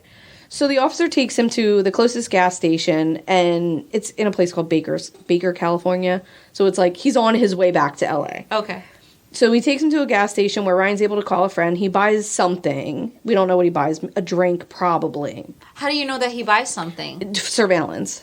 Oh, so he's actually caught on surveillance. Yeah, the police drop him off there. Okay, Like, because I don't trust the police giving true. this man a Yes, ride. very true. But he is. He's dropped off. The police, Okay. this was a fine interaction as far Okay, as we good, can tell. good. Okay. He's dropped off there. He's seen on surveillance. He calls his friend from the gas station. It's like a convenience store. Okay. He calls his friend, but his friend is in LA 3 hours away. Just Okay. wait there. I'll come and get you. It's fine. Right. It's all going to be fine. He's never seen again. So nothing else on surveillance? No, his friend gets to the convenience store. Ryan's nowhere to be found. Do you know where this guy is? No, we haven't seen him. We just don't know where he's at. So the friend turns around, he goes back to LA, and he files a missing persons report from LA. Local authorities do a search around the store, the gas station store, 5-mile radius around the store where Ryan was last seen, but they find nothing. On July 10th, his car is found in Barstow County, a few miles north of where Ryan was telling the police officer that he had left it, but still no sign of Ryan. And also, I do want to say that the police officers say that Ryan didn't seem erratic, he didn't seem like he was on drugs, he didn't seem like high, he didn't seem drunk, like... And they would know because, like, they see that all the time. They see that all the time, and, it's possible that he didn't really know how far he walked because he was maybe dehydrated or overheated or, So, like... I just wanted to, like, make that a note because I had read that and seen it. I read the police report and the autopsy. Like, there was this weird, like, initial presumption of amphetamines, but that was not true. Okay. And that the police were like, no, he didn't seem like that. It didn't seem like that when we dropped him off. So, again, his car was found on the 10th, but no sign of Ryan. On the 10th of what? July. Okay. Ooh, so the next day. The prime hot weather. Yes, yeah. 74 days go by, and the family gets a bit of news, and it was not good. Joggers had found the remains of... Who the fuck is jogging I don't fucking know. through Death Valley? Bro, I don't know. It said, like, in the police report, it was, like, people walking, but, like, in every article I read, it was, like, joggers. I'm like, how are you jogging? Were you jogging at 3 a.m.? Like, how are you jogging? It's white guys with 2 short shorts. Their balls are down to their knees. They're fully dying, like, with a death wish. It's crazy. I can't imagine you could possibly Forrest be jogging. Gump motherfuckers with long-ass beards. I don't know why the hell they would do that. I don't either. So 74 days later, they find the body. The body is only 2 miles from the convenience store. Dude, that's a lot of miles. It is a lot of miles, but they searched 5 miles. So he was within the parameters of where they searched, which leads me to believe that he was not there when they searched the body. But I mean, like, who's to fucking say? Like, how close, how very, like, fine-tooth comb they looked for him. Also in the heat? In the fucking heat. I mean, he ain't here. Yeah. Keep it moving. The next part is very strange, though. Probably the most strange part of this whole case. Ryan's remains were mostly clothed. He had his shoes and socks, shorts. I guess he didn't have a shirt. Almost all of his organs were missing. Wait, what? His heart, his lungs, his liver, his kidneys, and his eyes were missing. Ryan was 6'4", and his remains only weighed 50 pounds when he was formally autopsied. What? Wait a minute. So he was clothed. Right. But he didn't have a shirt on. Oh, okay. All right. So, like, his mother will say in interviews, like, that he was fully clothed, but I read the police report. He did, as far as I could tell, he didn't have a shirt on. Okay. Ryan's friends and family believe that Ryan was killed so that his organs could be harvested. And they fully believe that. Like, they're like, he was killed, his organs were harvested and sold on the black market. Police don't believe that's the case. They believe... Well, here's the thing. I mean, I would be like, yeah, that sounds right. Mm-hmm. Except for, if you think of the logistics of the organ transplant, who's putting those organs in? Well, I did, unfortunately, do a deep dive. Okay. And people are buying organs on the black market. How do you do that? They just are, like, fucking, it was like kidneys go for like $160,000 on the black market. Like, people can, like, sell their kidneys. Who's installing them? I mean, doctors undercover are doing it. Definitely. Really? Definitely. But then how are you getting the meds to, like, to stop the rejection and all? I mean, it's a whole system. You can prescribe people meds for anything, you know? Yeah, but isn't it like rich people can do lots of things they want to do. Rich people can do lots of things they want to do. Well, damn. Yeah. Yeah. Because it's definitely not a poor person paying for these surgeries. Yeah, Well, right. yeah, obviously, but, like, damn, that is, like, that's a whole system. Yeah, yeah. You need anesthesia. Yeah. You need a fucking hospital stay. Like, I got questions. Okay. Yeah. Oh, my God, I have so many questions. The police don't believe that this is the case, of course. They believe that his body was scavenged, by animals in the area. Right. Which this area is mostly animals that are scavengers. Coyotes, little rodents and things. Right. I call so much bullshit on that. Well, so initially when I read the story, and every article really pushes this, like, organ transplant situation, this black market organ thing.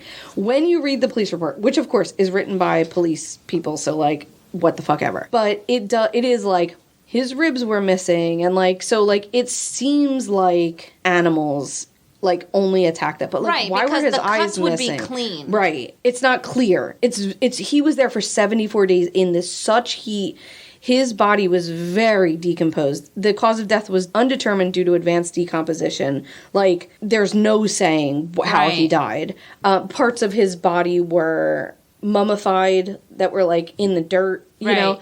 The other odd thing is that the autopsy shows that he had no tattoos, which is not true. Ryan had at least 2 tattoos, one behind the ear and one on his shoulder. So his family believes that his tattoos were removed to help hinder identifying his body, which also really only fuels their theory that his organs were harvested. There was a possible skull fracture, but it's also undetermined if it was postmortem or blunt force trauma or something, because if he was in the heat, like the sutures of your skull separate, you know, so it's hard to say if his skull was fractured before or after he was killed or dead. Let's go back to the tattoo thing. If his body was desiccated, which is, you know, like it's dried out, right?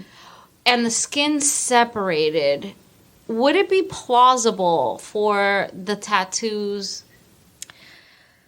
I don't know, because like you've seen like probably images of like skeletal, like mummified, you know, Egyptian mummies that have tattoos that you can still see. Our you know what I mean? very first episode. Yes. We showed the picture of her tattoo. Yeah. And that's on Patreon, her body had been desiccated for months. Right. And she still had a visible tattoo. Right. You're right. Ryan's family is determined to find out what happened to him, but there is, I mean, almost no evidence. The case is still open, but very cold, and police don't believe there will be any leads or any, like, movement in this case unless someone comes forward and says, I saw him here. But do the police suspect foul play? They don't know.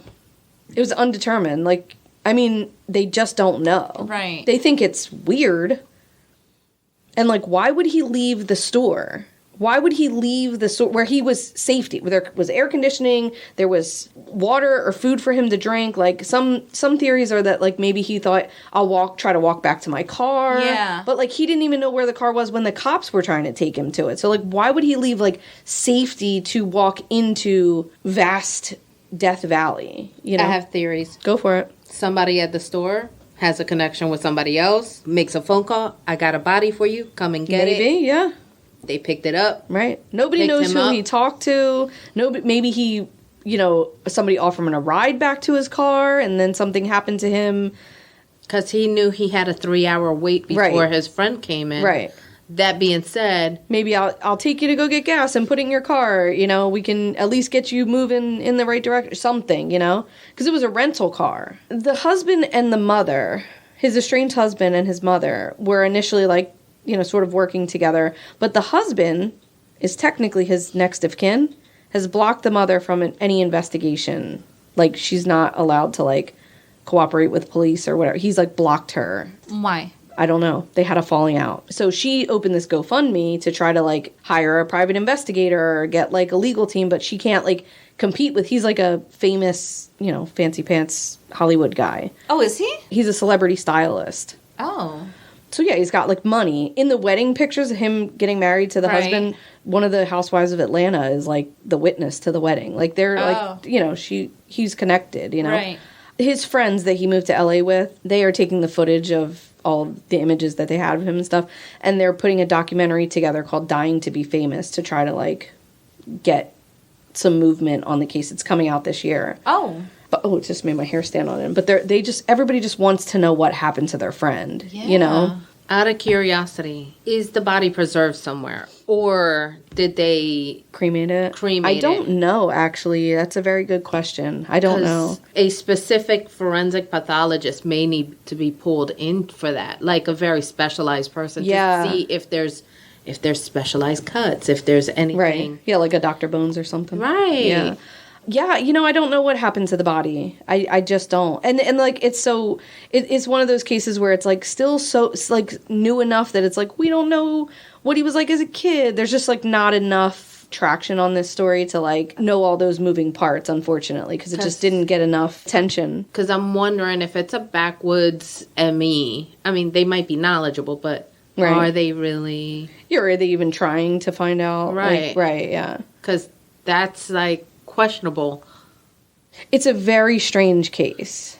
You know what else is strange? What? This is the most I've heard Cindy talk. I'm practicing. She's practicing. I love this. I love this. And she's making way more intelligent, constructive conversation than I would. Yeah. Well, she's also paying attention, so. I'm paying attention. I'm reading your story links as you speak. I hate that you do that. I'm sorry. I'm very invested in this. It's Hence the reason also why we don't tell her the stories in advance. Exactly. Well, no, I wouldn't research it prior. I would honor that. But Kinda. you told me he was a beautiful man. Yeah. I'm invested. Yeah, he is a beautiful man. I mean, he's gorgeous. And these photos are just incredible. I know. Yeah. But, dude, no organs. Nothing. No organs and no eyes. Right. And his that's eyes are so beautiful that it really is like I could see someone harvesting his eyes. But if he fell out in the desert, if somebody said, like, let's say that somebody said, hey, I'll give you a ride to your car. Yeah. And he, like, bet, I'm waiting for my friend, whatever, it's going to take forever. Yeah. And he gets in somebody's car and they 86 him and they dump him by the side of the road. Yeah, his eyes would be the first thing Scavengers that would be go. the Yeah. first thing, you know what Yeah, I'm his saying? eyes would be the first thing. Especially if he dies with his eyes open. that's the thing is it's not so much the eyes as much as it's the internal His organs. core organs, right. His core organs being gone and then just it. Do you want to read the police report? Make a decision about what you think Yeah, about his let me see. bones? Yeah.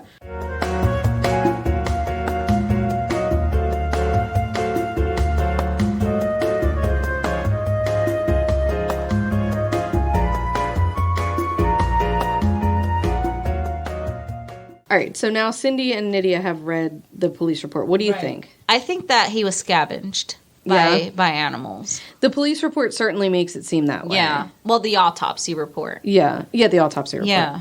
He wasn't wearing a shirt. It says no evidence of medical intervention. Right, but you can't say that. Well, no, because they would know clean cuts and things, You But, don't like, just some rip of- an organ out. I agree, but I feel like the family feels like there was so much missing that it would be hard to deter. Like, so much of him was mummified and so much of him was decomposed that it would be hard to determine whether there were, like, significant clean cuts.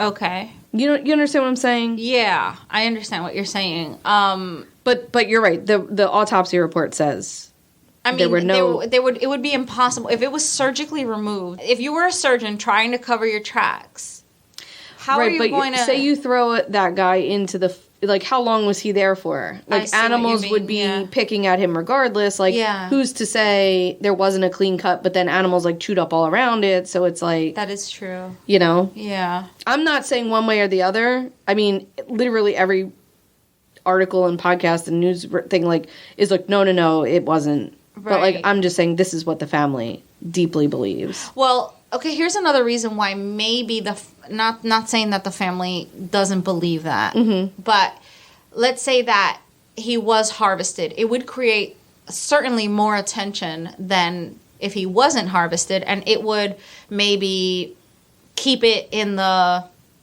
in the investigators' minds to solve the case of how he Yeah. went missing. I mean, certainly like if Besides, if it was a guy, if you had that the just turned up. ability to kill someone, harvest their organs, right? sell them on the black market, I think that you probably would have a much better, easier, more clean way to get rid of his body Right. You know what I mean? Yeah. than like 2 miles from where he was last seen. That seems like a flaw in the Exactly. plan, you know? But then if that's the case, which is an extreme theory, Right. what the fuck happened to him? Yeah. What happened to him? He was safe in the store. Allegedly. When he was last seen, the police dropped him off. You know, he bought a drink or he bought something and he was safe in the store. What happened to him in the 3 hours between him being dropped off by the police and his friend getting there? Where did he go? Why did he leave? Why would you leave? The way that area is described, there's like, it's nothing. Right. It's nothing.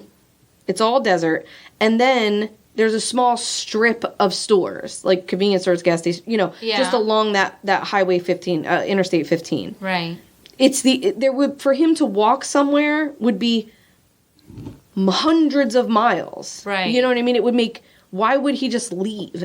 Like, Okay, hear me out. I am. Let's hear it. What if these police officers were naughty people? I mean, Would it shock you? But No. okay.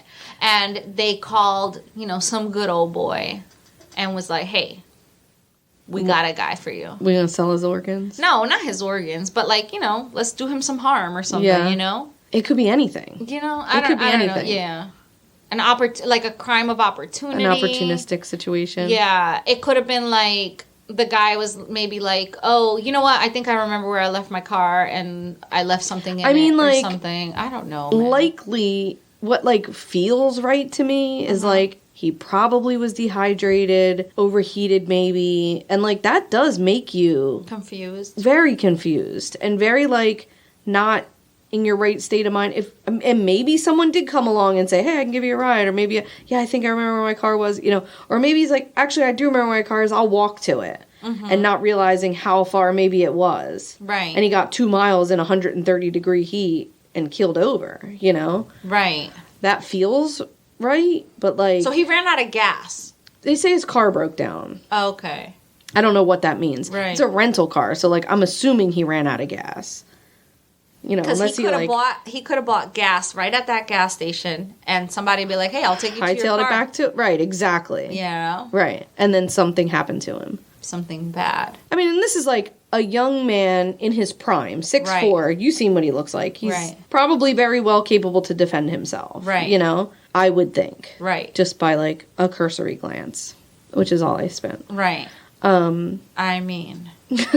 Also, another thing that could have happened, he could have been walking by the side of the road, you know, already disoriented, saying, hey, I think I remember my car. Yeah. Not too far from here. I'm going to go sit there for a while. But the information we do have is that he was dropped off at that convenience store by the police. I wonder if he was wearing a shirt when they dropped him off. I don't know. That's a good question. There's no surveillance?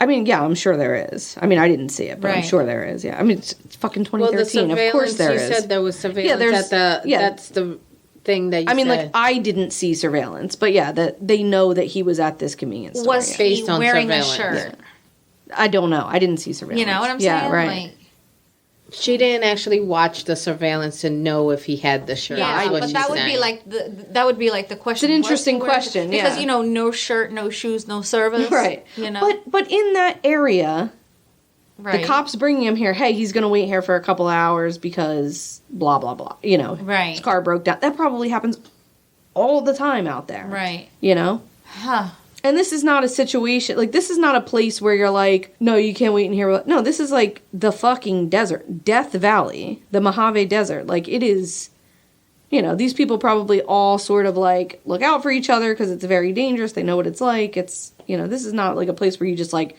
kick some guy out because, you know. Right. So, non-nefarious, he's walking disoriented and dehydrates and dies, yeah. Nefarious, the storekeeper called his person that wants to harvest some organs. Right, yeah. So, yeah, if you've seen, seen, I don't believe that for a minute. Most people don't believe that. Yeah, I don't believe that. That his organs were killed. I mean, only because, like, the amount of animal damage that he has to his body, like, it's what's odd to me about it's a reach. Two things are odd to me. Why would a medical examiner or whoever notified the family about his body being found say to the parents, your son was found and all his organs are missing? Why would you say that?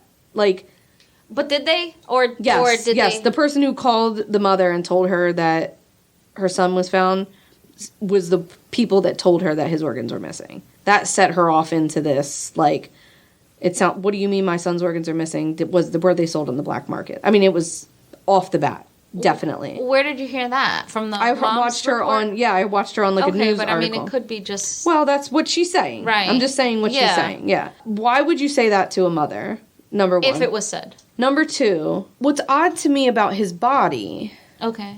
...is that parts of it were mummified. Like, you read in the report, like, his hands and fingers were, like, wildly mummified. Like, why are, like, parts of his body mummified, parts of his body scavenged? That's easy to explain. Okay. In the heat, you get dehydrated like leather. So that would mummify you very, very quickly. Yeah, I guess so. Yeah, that's true. Also, like, when I was reading articles of what the Death Valley is like what the area is like, it says when people are, like, walking, it looks like snow. It's really white. It looks like snow. But actually, it's salt from, like, sediment in the ground. So I could also actually see that really preserving his body in a way. Yeah. And it will dry him out and Right. dehydrate him, also making his skin kind of like leathery. Yeah, Yeah. that's true. Yeah. Wow, this is an insane case. It's crazy, right? Yeah. Yeah. It's wild. But I mean, if you had a body out in the woods anywhere, would you expect all of the organs to be intact after 70-something days? No, I wouldn't. Absolutely No, I don't. not. I don't think it's abnormal that his body was, especially Yeah. the animals that are in that area are scavenger animals. They're coyotes. Right. They're like foxes. They're these little kangaroo rats. Right. They're road runners, things like this that are like, Birds of those, prey. Yeah, those birds of prey. Yeah, like any of that.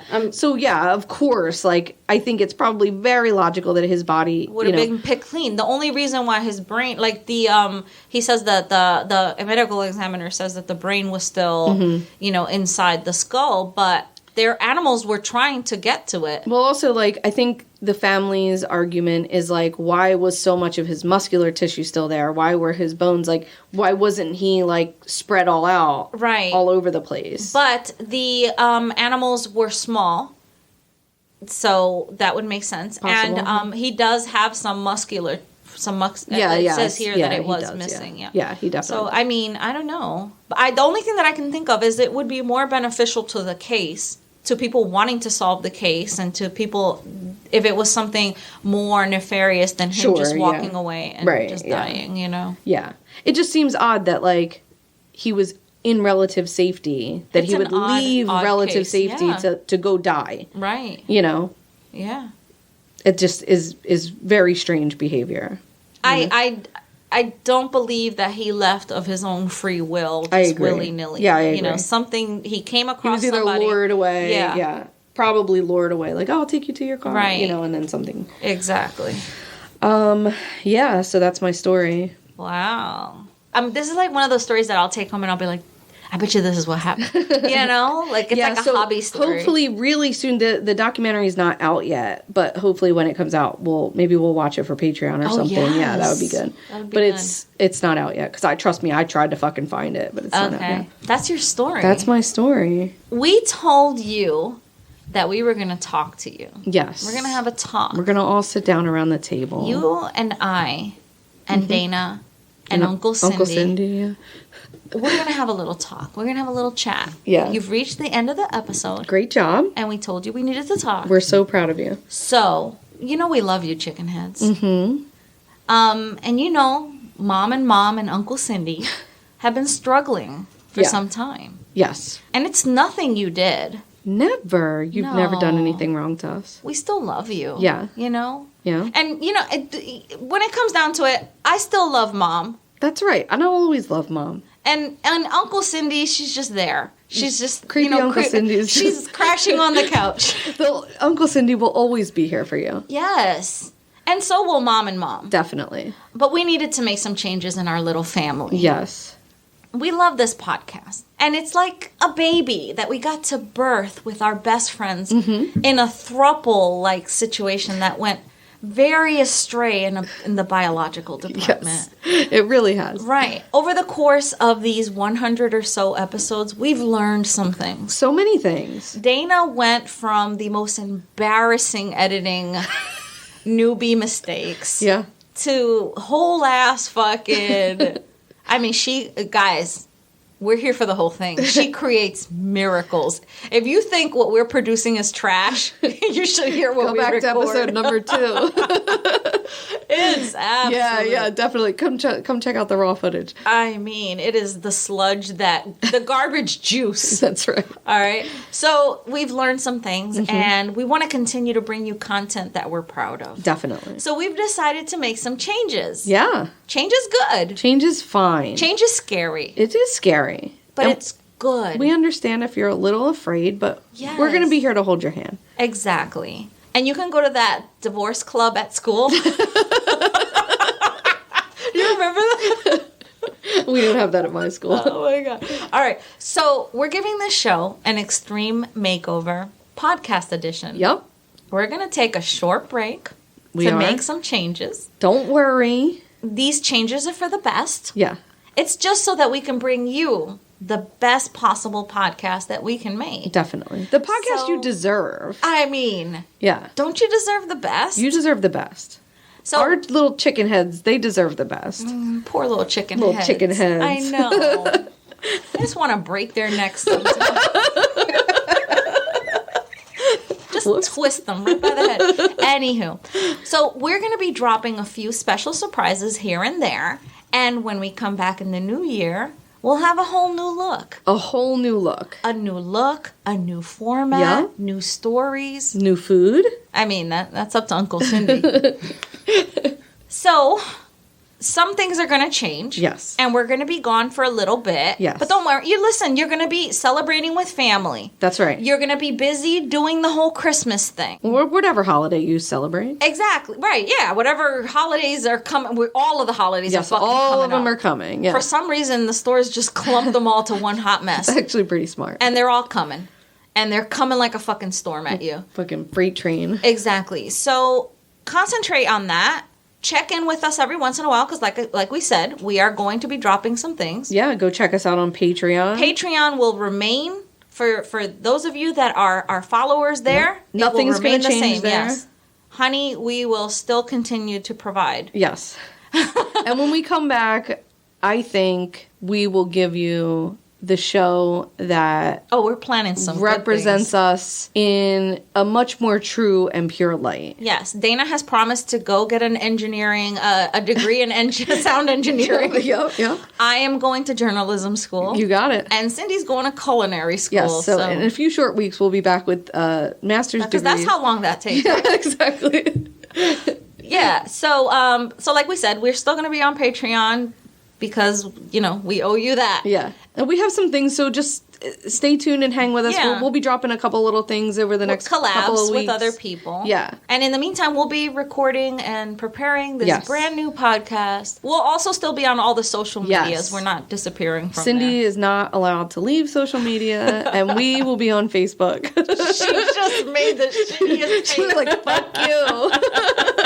I was exactly thinking that. We're still here. We don't want you to Yes. think we're going anywhere. We love you just the same as we always have. Yes. Even more. More even. Yeah. That's what my parents said. Wow, there's some childhood trauma there.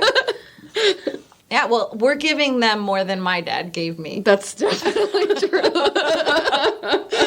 It's definitely true. He was like, new phone, who dis? So we're still going to be on Facebook. We're Yep. still going to be on Instagram, TikTok, and Twitter. Oh, but we have some new stuff coming We up. have so much. We're so excited. We have so many fun things coming. Yeah. And we just need a minute to Get it all together. regroup it, Yep. make it the way we want it, caress our OCD so That's that right. that it comes out the way that we feel happy and proud about I'm it. coming back with new tits and ass. Oh, wait, that's the wrong thing, right? Just a little facelift, a little tummy tuck, Yeah, a little nip and tuck. little nip and tuck, no biggie. That's right. You won't Getting even new teeth. notice. So we'll check you out in the new year. And remember, don't get taken to that second location. That's right. Be good or be good at hiding a body. Cheers. Are you okay? Jesus Christ. Fucking loud. You're disgusting and I hate you both.